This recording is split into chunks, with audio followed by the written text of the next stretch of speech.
बिस्मिल्लाहिर्रहमानिर्रहीम। अस्सलाम वालेकुम। I am Munir Ahmad. Dear students, हम ईटा एमडी-कैट सीरीज़ को स्टार्ट किए हुए हैं जिसमें हमने चैप्टर वाइज जिसमें रिस्पायरेशन का चैप्टर स्टार्ट किया हुआ है और उसमें हम टॉपिक वाइज एमसीक्यूज़ को जो प्रीवियस एमसीक्यूज़ आ चुके हैं ईटा एमडी-कैट टेस्ट में, जितने भी पास्ट पेपर्स हैं जो टॉपिक्स में आ चुके हैं, उन एमसीक्यूज़ को उन टॉपिक में डिटेल से डिस्कस कर रहे हैं। इसके अलावा जो एक्सपेक्टेड हैं और जनरली जितने पॉसिबल एक टॉपिक में एमसीक्यूज बन सकते हैं उनको हम डिटेल से डिस्कस कर रहे हैं विद एक्सप्लेनेशन। हमने प्रीवियस लेक्चर्स में 39 एमसीक्यूज को डिटेल से डिस्कस किया था, जिसमें जो एमसीक्यूज इंट्रोडक्शन टू रिस्पायरेशन से रिलेटेड था, रिस्पायरेटरी सरफेस से रिलेटेड थे, nose, pharynx, larynx, trachea, bronchi, और लास्ट जो लेक्चर था जो एमसीक्यूज हमने डिस्कस किए थे वो एल्वियोलाई से रिलेटेड थे। आज हम लंग से रिलेटेड जितने भी एमसीक्यूज पॉसिबल हुए और प्रीवियस जो एमडी-कैट टेस्ट में आ चुके हैं उनको भी हम हाईलाइट करेंगे। इससे पहले आपसे रिक्वेस्ट है कि इस चैनल को सब्सक्राइब कीजिए अगर आप न्यू हैं। अगर न्यू नहीं हैं तो अपने फ्रेंड्स को सजेस्ट कीजिए, अपने मैक्सिमम फ्रेंड्स से सब्सक्राइब करवाइए ताकि जितने भी latest updates about MDCAT ETEA test हैं वो भी आपको मिल सकें। इसके अलावा जितने भी आपको एमडी-कैट प्रीवियस एमसीक्यूज हैं वो भी मिल सकें और टॉपिक वाइज जितने भी पॉसिबल एमसीक्यूज हैं वो आप देख सकें। अब एमसीक्यूज नंबर 40 पे जाने से पहले आप ऐसा करें कि इन एमसीक्यूज का स्क्रीनशॉट लीजिए, फिर उसके बाद इसको खुद सॉल्व करने की कोशिश करें, फिर उसके बाद वीडियो आगे देखें। Let's start. एमसीक्यूज नंबर 40 है, lateral wall of the chest of man are composed of. ये जो लेटरल वॉल है चेस्ट की, ये बेसिकली इसकी कंपोजिशन क्या है हमें सामने नजर आता है कि जाहिर सी बात है अगर यहां पे हम रिस्पायरेशन को डिस्कस कर रहे हैं तो ये रिलेटेड टू होगा रिब्स से, लंग से, इससे रिलेटेड होगा। पहला ऑप्शन है, क्या रिब्स से मिलकर बनी है ये लेटरल चेस्ट जो है, इंटरकॉस्टल मसल से मिलकर बनी है, डायफ्राम से मिलकर बनी है, या दोनों से मिलकर बनी है, रिब्स और इंटरकॉस्टल मसल्स। अगर हम यूं बात करें, फॉर एग्जांपल अगर ये रिब्स हैं,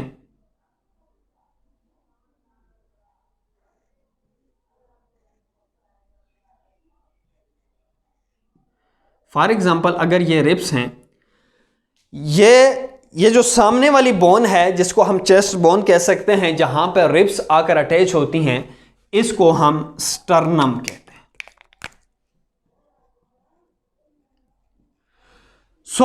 रिब्स के दरमियान जो मसल्स हैं, इन मसल्स को इंटरकॉस्टल मसल्स कहते हैं।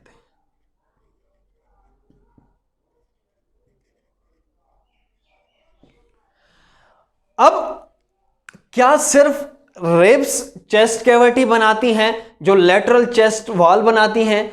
क्या इंटरकॉस्टल मसल्स सिर्फ बनाते हैं? क्या डायफ्राम तो होती ही इधर नीचे है? तो हमेशा याद रखना है इसमें जो बेस्ट ऑप्शन है वो intercostal muscles plus ribs. Ribs हैं, रिब्स के दरमियान जो मसल्स हैं, ये दोनों मिलके चेस्ट जो वॉल है वो बनाती हैं। तो इसमें जो बेस्ट ऑप्शन है वो बोथ ए एंड बी है, क्योंकि रिब्स एंड इंटरकॉस्टल मसल्स दोनों हैं। इसके बाद है, नेक्स्ट है MCQs number 41, left lungs has. Left lungs के कितने लोब्स होते हैं और राइट लंग्स के कितने लोब्स होते हैं? ये आपने कंसेप्चुअल वे में देखना है। फॉर एग्जांपल ये राइट लंग है और ये लेफ्ट लंग है। हमेशा याद रखना है जो लेफ्ट लंग है इसके 2 लोब्स होते हैं, जबकि जो राइट वन है इसके 3 लोब्स होते हैं।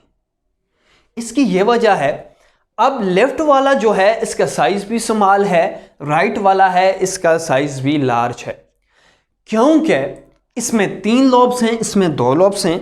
अब फिर क्वेश्चन है कि लेफ्ट में 2 लोब्स क्यों हैं, राइट में 3 लोब्स क्यों हैं?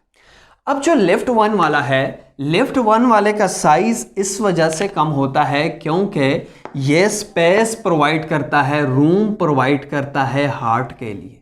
इस वजह से इसका जो साइज है, इसके जो लोब्स हैं वो 2 हैं। क्यों? क्योंकि एक लोब जो है वो नहीं होता, उसकी जगह जो खाली स्पेस बचता है, जो रूम बचता है, वो हार्ट की जगह प्रोवाइड करता है, इस वजह से। सो लेफ्ट लंग हैज कितने लोब्स होंगे? 2 लोब्स होंगे। जब राइट लंग्स की बात करेंगे तो कितने लोब्स होंगे? 3 लोब्स होंगे। So left lung has 2 lobes, इसमें जो बेस्ट ऑप्शन है वो 2 लोब्स है। इसके बाद नेक्स्ट है MCQs number 42। Pleural membrane covers organ. अब लंग्स के ऊपर एक मेम्ब्रेन होती है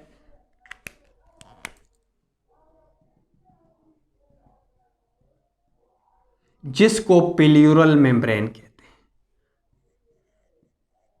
जो लंग्स की प्रोटेक्शन करती है, मॉइस्चर प्रोवाइड करती है। अब पूछ रहा है कि प्लूरल मेम्ब्रेन लंग किस ऑर्गन के ऊपर होती है, किस ऑर्गन को कवर करती है? तो जाहिर सी बात है, लंग्स को कवर करती है, स्टमक को कवर करती है, हार्ट को कवर करती है, लंग्स को कवर करती है, या किडनी को कवर करती है। सो बेस्ट ऑप्शन क्या है?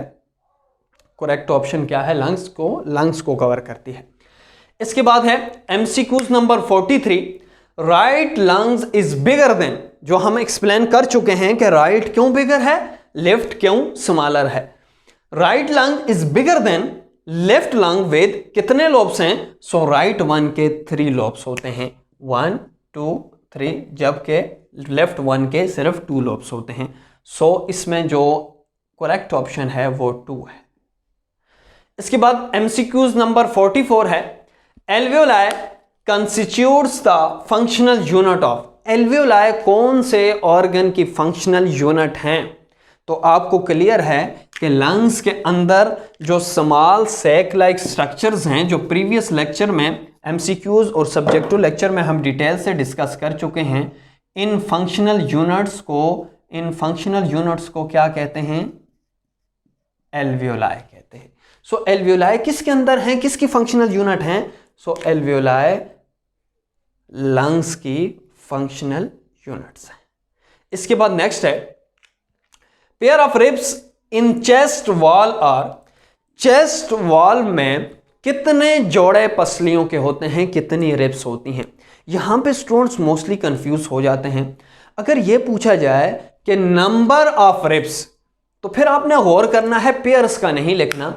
तो पेयर्स ऑफ रिब्स, तो इसका जो बेस्ट ऑप्शन है, जो करेक्ट ऑप्शन है, वो 12 पेयर्स है। अगर नंबर का पूछा जाता तो आप कहते कि 24 रिब्स हैं। अगर पेयर्स में पूछा जाए तो आप ये कहेंगे 12 पेयर्स हैं। अगर यहाँ पे 24 का ऑप्शन भी हो तो फिर आपने 24 रिब्स का ऑप्शन हो तो फिर ठीक है। अगर 24 पेयर का रिब्स 24 का नहीं ऑप्शन तो 12 पेयर्स हैं। अगर इस क्वेश्चन को आपने समझना है, अगर क्वेश्चन में लिखा हुआ है पेयर ऑफ रिब्स तो आपने फिर पेयर चूज करने।